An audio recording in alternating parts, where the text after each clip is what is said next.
لیکن المصنف ابن ابی شیبہ میں موجود ہے کہ حضرت ابو بکر اور عمر رضی اللہ تعالی عنہما علیہم السلام بعض اوقات استطاعت کے باوجود قربانی چھوڑ دیتے تھے کہ لوگ اسے فرض نہ سمجھ لیں۔ یہ مرزا جیلمی کی طرف سے اتنی بڑی کہانی اور گپ ہے کہ مرزا جیلمی یہ حوالہ ان الفاظ کے ساتھ مصنف ابن ابی شیبہ سے ثابت نہیں کر سکتا۔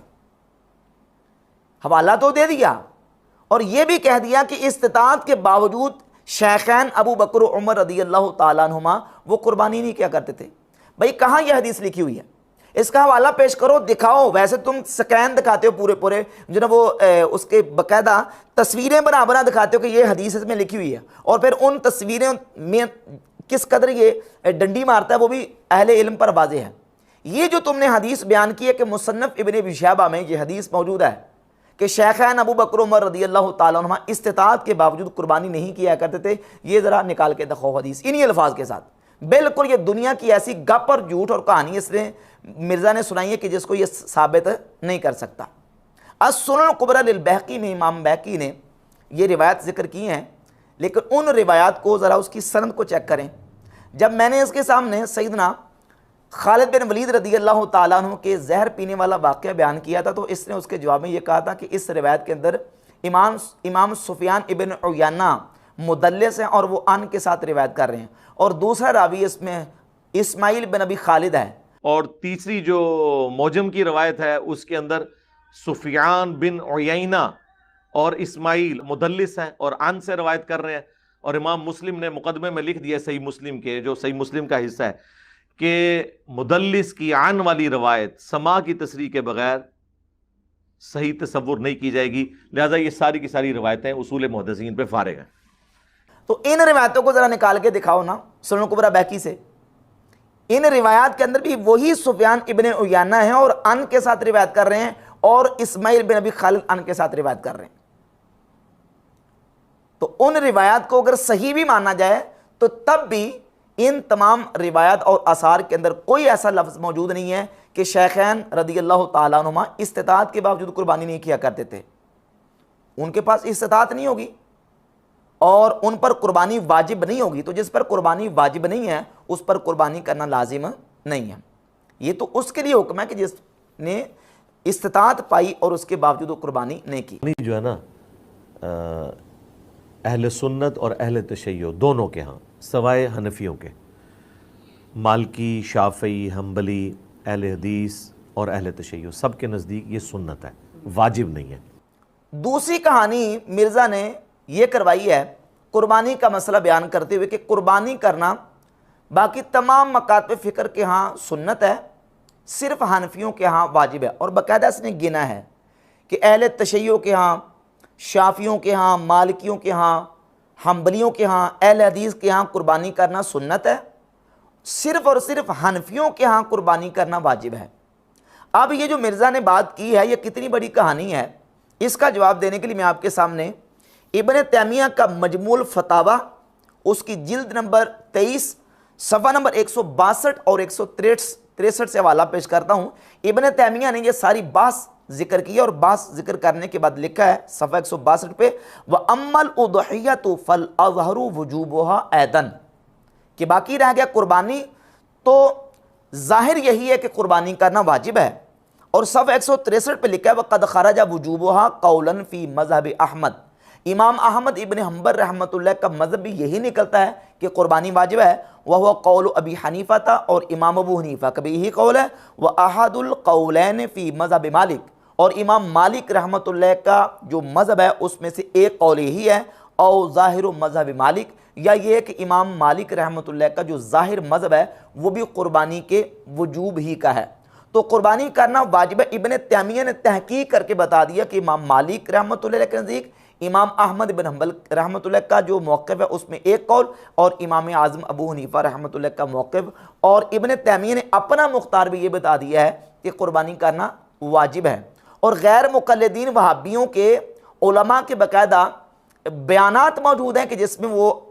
کھلے عام کہہ رہے ہیں کہ قربانی کرنا واجب ہے، اگرچہ سارے وہابی نہیں مانتے لیکن وہابیوں کے علماء بھی اس بات کو اب تسلیم کرنا شروع کر گئے کہ قربانی کرنا صاحب استطاعت پر واجب ہے، کیونکہ قربانی کے وجوب کے واضح دلائل موجود ہیں۔ قربانی کرنا یہ استطاعت رکھنے والے مسلمان پر فرض، واجب اور ضروری ہے۔ اب مرزا جرمی نے صرف چونکہ حنفیوں کی مخالفت کرنی ہوتی ہے کہ کسی طریقے سے حنفیوں کا موقف جو ہے وہ صحیح ثابت نہ ہو جائے، تو اب اس کو جناب وہ دلائل کو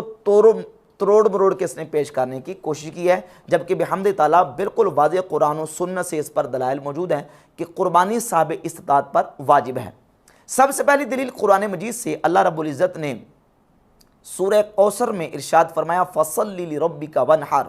پس اپنے رب کے لیے نماز پڑھیے اور قربانی کیجیے۔ وَانْحَرْ، انحر صیغہ امر ہے، اور اصول یہ ہے کہ مطلق الامر يدل على الوجوب عند عدم القرینۃ الصارفہ،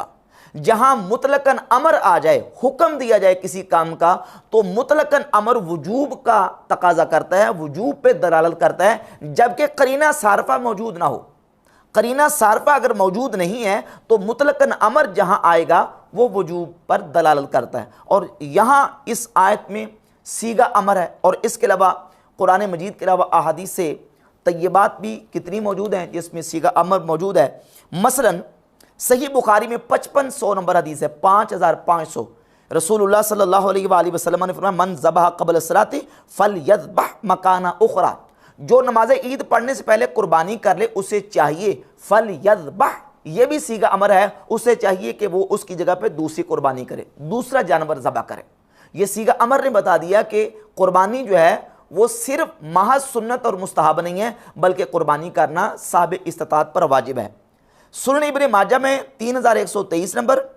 اور مستدرک حاکم میں 7727 نمبر حدیث ہے۔ امام حاکم نے، امام ذہبی نے اس کو صحیح قرار دیا، من وجد سعۃ فلم یضحی فلا یقربن مصلانا، اور دوسری حدیث میں لفظ یہ ہے من کان لہ سعہ، جس کے پاس وسعت ہو، گنجائش ہو، اور جو وسعت اور گنجائش پائے یعنی صاحب استطاعت ہو، اور اس کے باوجود وہ قربانی نہ کرے تو وہ ہماری عیدگاہ کے قریب نہ آئے۔ رسول اللہ صلی اللہ علیہ وآلہ وسلم نے استطاعت کے باوجود قربانی نہ کرنے والے کے بارے میں یہ وعید ارشاد فرمائی ہے کہ جو استطاعت کے باوجود قربانی نہیں کرتا وہ ہماری عیدگاہ کے قریب نہ آئے۔ سنن ابی داؤد میں امام ابو داؤد نے باب قائم کیا ہے، اور اس کا نام یہ ہے کہ باب ما جاء فی ایجاب الاضاحی، قربانیوں کے واجب ہونے کا بیان، اور قربانی کے واجب ہونے کا بیان اس کے تحت حدیث لے کے 2788 نمبر حدیث ہے کہ رسول اللہ صلی اللہ علیہ وآلہ وسلم نے فرمایا یا ایھا الناس ان علی کل اہل بیت فی کل عام اضحیہ و عطیہ، اے لوگو ہر گھر والوں پر سال میں ایک اضحیہ یعنی قربانی اور عطیرہ لازم ہے ان پر کہ وہ اس کو کریں۔ عطیرہ یہ شروع میں رجب کے مہینے میں ایک جانور ذبح کیا جاتا تھا جس کو رجبی اور عطیرہ کہا جاتا تھا، یہ وہ عطیرہ بعد میں اس کا حکم منسوخ ہو گیا، لیکن قربانی کا حکم اسی جگہ پہ باقی ہے۔ اس حدیث سے یہ ثابت ہوتا ہے کہ قربانی کرنا اہل خانہ کے اوپر واجب ہے۔ اور اس کے علاوہ کتنی احادیث موجود ہیں جس سے اس بات کی وضاحت ہوتی ہے کہ قربانی کرنا صاحب استطاعت پر واجب ہے، اور پھر جس انداز سے قربانی کے جانور کے اوصاف اہتمام کے ساتھ بیان کیے گئے کہ اس میں یہ عیب نہ ہو، یہ نہ ہو، یہ نہ ہو، یہ ساری چیزیں ڈیٹیل کے ساتھ بیان کرنا اس بات کا بالکل بین اور واضح ثبوت ہے کہ قربانی کرنا صاحب استطاعت پر واجب ہے۔ اگر محض مستحب یا صرف سنت ہوتا تو اس قدر اس کا اہتمام اور جانور کے اوصاف بیان نہ کیے جاتے۔ یہ پورے اوصاف بیان کرنا بھی ایک گویا کہ اس کے اوپر دلالت کرتا ہے کہ قربانی واجب ہے۔ بحمد تعالیٰ قرآن و سنت سے اس پر دلائل موجود ہیں۔